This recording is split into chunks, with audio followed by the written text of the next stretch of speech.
An important part of the work that we're doing is to have spiritual retreats. And we like to do that at least once a year, if not a couple times a year, so that it gives people a more intensive, immersive experience in being able to open up to other levels of awareness, open up their heart center, open up their consciousness. And we've found this perfect center. It's not very far away from Santa Fe, maybe 20 minutes from the center of town, called Synergia Ranch. And as a part of that, we always build in a field trip to this absolutely world-class spiritual site called Stardreaming that was created by Jereb.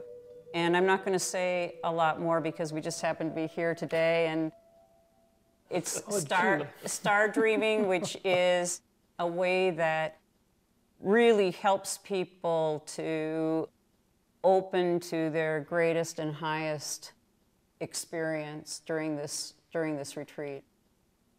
And one of the things I think is really good about Stardreaming is it's a portal, and there's gateways to everybody that comes here enters their portal, their gateway to wherever it is that they need to experience and where they need to go. So it's a very powerful space of opening and allowing and of expanding our awareness and our consciousness based on our limited experiences and thoughts and beliefs that we hold here in this reality. James, why don't you just tell us a little bit what Stardreaming is? Well, for me, actually, Stardreaming is a state of mind. It's something that it took me a while to integrate exactly what that is, but I think when we're talking about portals, at least what I learned is that this is beyond just like the earth portals and past lives that people have and the Akashic records that everyone talks about. It also has the galactic level, which is why I called it Stardreaming. So that people have a lot of experiences here that either they feel like they're at home or it's something totally new, but they resonate to it because we're all from the stars, regardless of what tradition we're coming from. So Stardreaming is very cosmic. I have everything from Presbyterians to Buddhist monks here. All different kinds of people. There isn't anything that, or any kind of person that isn't allowed or doesn't come, or doesn't have some kind of incredible experience. I had a woman once years ago who just saw Christ. She doesn't have the sight, doesn't have anything, but she was in St. Germain's temple and she saw Jesus. It was amazing for her. So people, it doesn't matter, like, it's not a preconceived kind of place.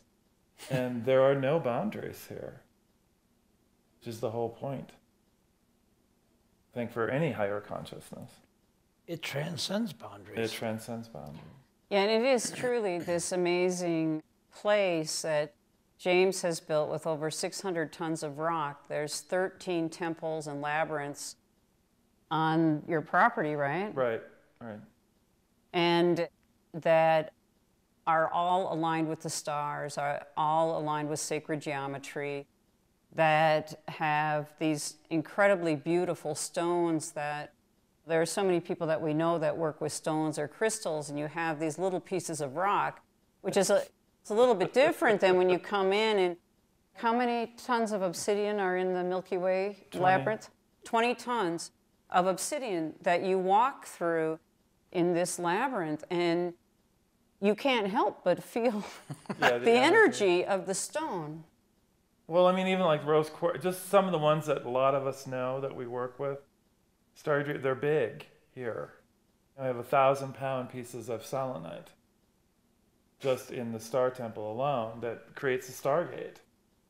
So they're stones that a lot of us relate to, but are very large. And I think there's a resonance of energy here that people get like right away. They just can't believe that there's like that much. Because I think I used something like 5 tons of rose quartz just in St. Germain's temple, for example. Wow. That's a lot of love. I think the really unique thing, which of course all the ancient sites really were built, and I was very diligent about, I will say that, they're all aligned to the sun, the moon, and the stars. They're all different, and they all have different energies. But I was very keen on, for example, if we had a full moon or like we're just a new moon now, this is when I probably would create something. Then I'll either finish it in full moon, or it depends on the sequence of what's going on or the cycle that we're in. But they were very adamant in those days, in the early days, where I remember working on the moon, it was like a blizzard.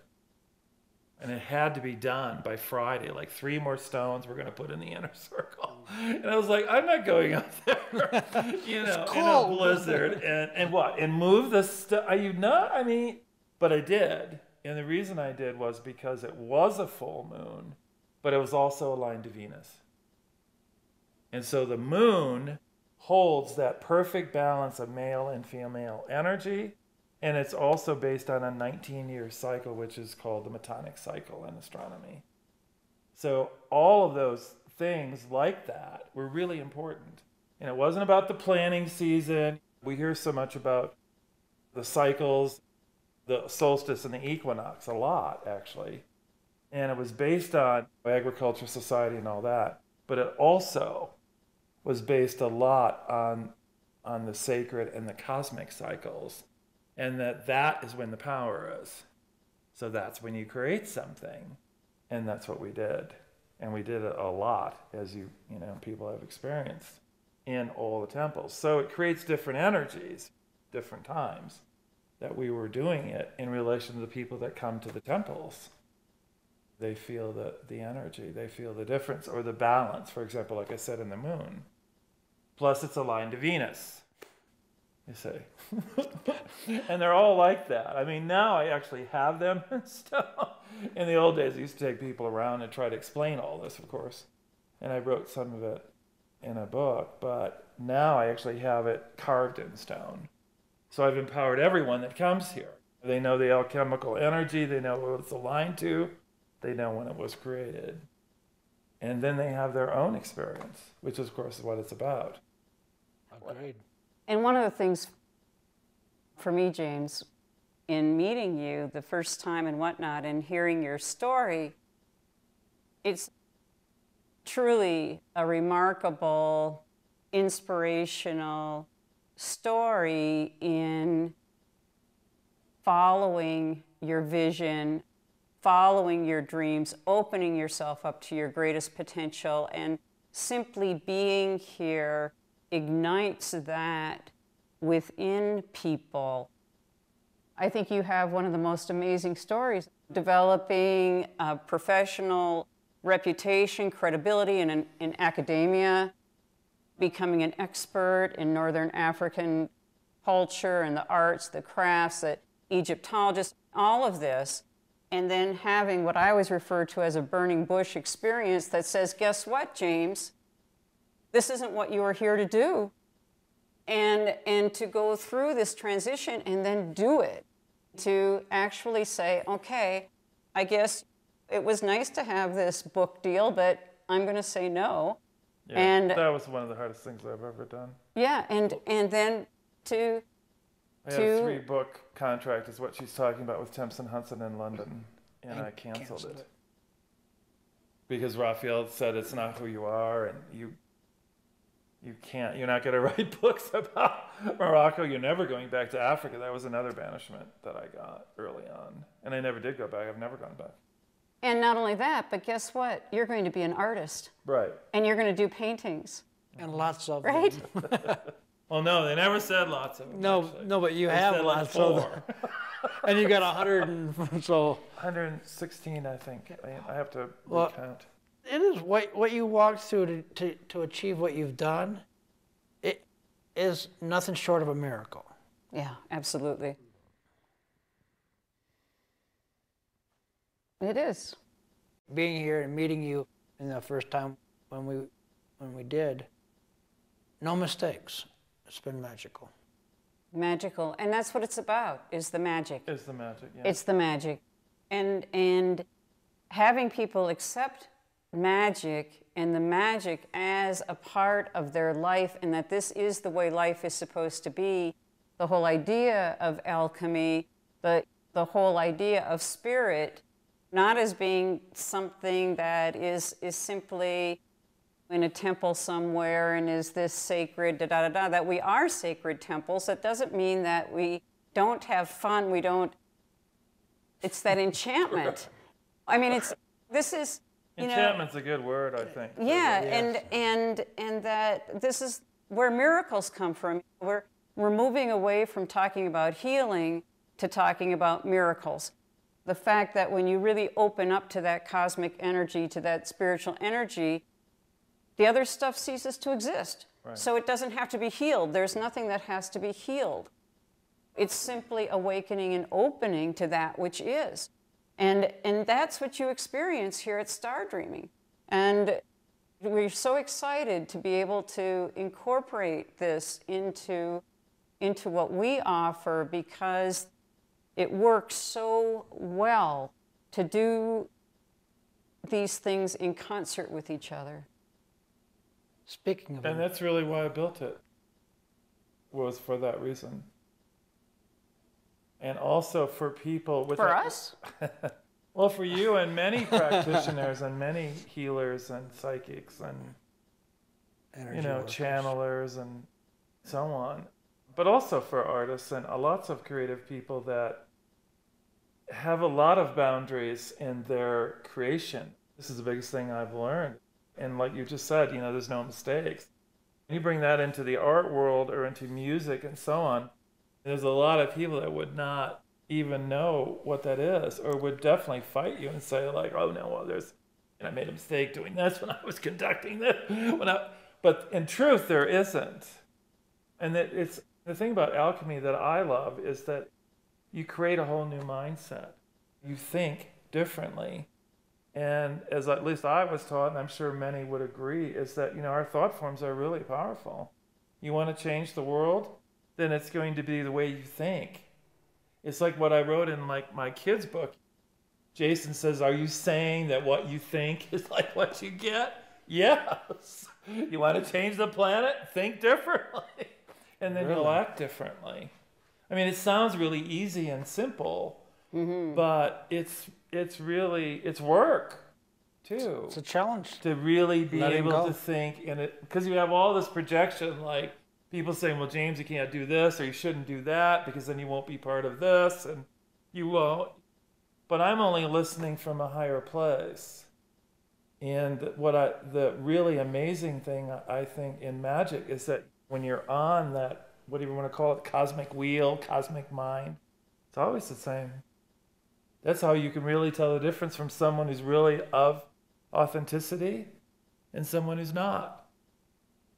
Because there's someone on this, no, I don't really, you know, why is that? Well, because that isn't where they are. I mean, that was always really interesting to me, because I see like hundreds and hundreds of people. After a while, you can sort of regulate where people are at, and people get very altered and they do. Mm-hmm. And so then you're in a whole different place when you're dealing with people.